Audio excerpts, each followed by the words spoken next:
بسم اللہ الرحمن الرحیم الحمدللہ رب العالمین والصلاة والسلام علی نبی الکریم اما بعد، جیسا کہ میں حضور پاک صلی اللہ علیہ وآلہ وسلم کی سیرت مبارکہ بیان کرنے کی کوشش کر رہا ہوں، تو آج کے باب کے سلسلے میں کفار مکہ نے جو مختلف محاذرائیاں مختلف انداز میں پیش کی، وہ باب ہے میرا۔ اس میں سب سے پہلے جب قریش نے دیکھا کہ محمد صلی اللہ علیہ وسلم کو تبلیغ سے روکنے کی حکمت کارگر نہیں ہو رہی، تو ایک بار پھر انہوں نے غور و غوض کیا اور آپ کی دعوت کا قلقامہ کرنے کے لیے مختلف طریقے اختیار کیے، جن کا خلاصہ یہ ہے: سب سے پہلے ہنسی ٹھٹھا، تحقیر، استہزاء اور تکذیب۔ اس کا مقصد یہ تھا کہ مسلمانوں کو بد دل کر کے ان کے حوصلے توڑ دیے جائیں۔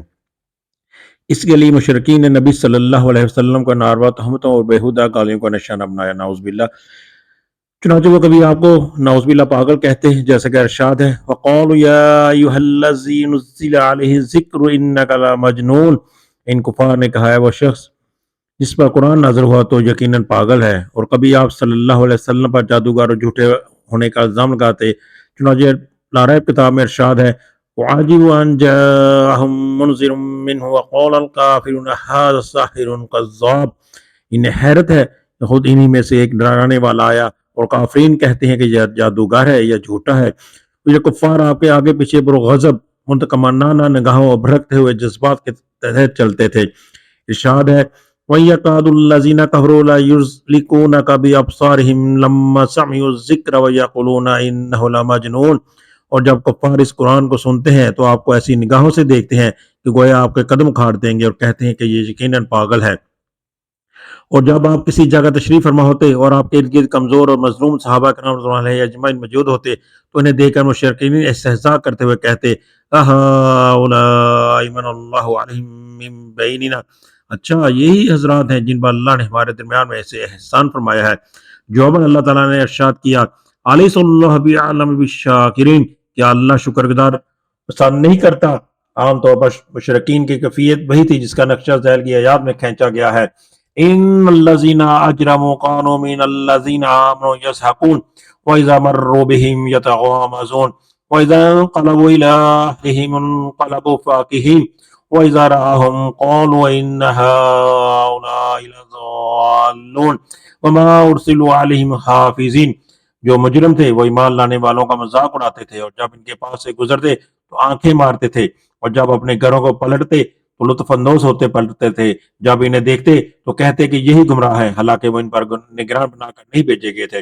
محاذرہ کی دوسری صورت یہ تھی کہ آپ کی تعلیمات کو مسخ کرنا، شکوک و شبہات پیدا کرنا، جھوٹا پروپیگنڈا کرنا، کلمات سے لے کر شخصیت تک کو واہیات اعتراضوں کا نشانہ بنانا، اور یہ سب اس کثرت سے کرنا کہ عوام کو آپ کی تبلیغ پر غور کرنے کا موقع ہی نہ ملے۔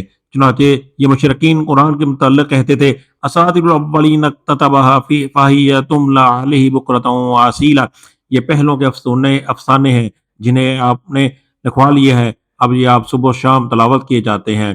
اسی طرح فرمایا: ان ھذا الا افک افترہ وعناہ علیہ قوم آخرون۔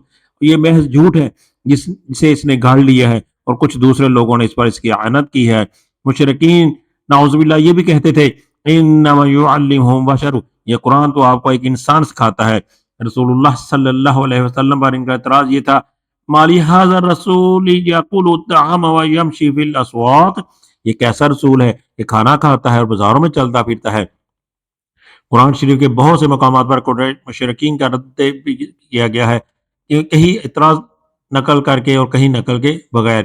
اسی طرح محاذرہ کی تیسری صورت یہ تھی کہ پہلوں کے واقعات اور افسانوں سے قرآن کا مقابلہ کرنا اور لوگوں کو اسی میں الجھائے پھنسائے رکھنا۔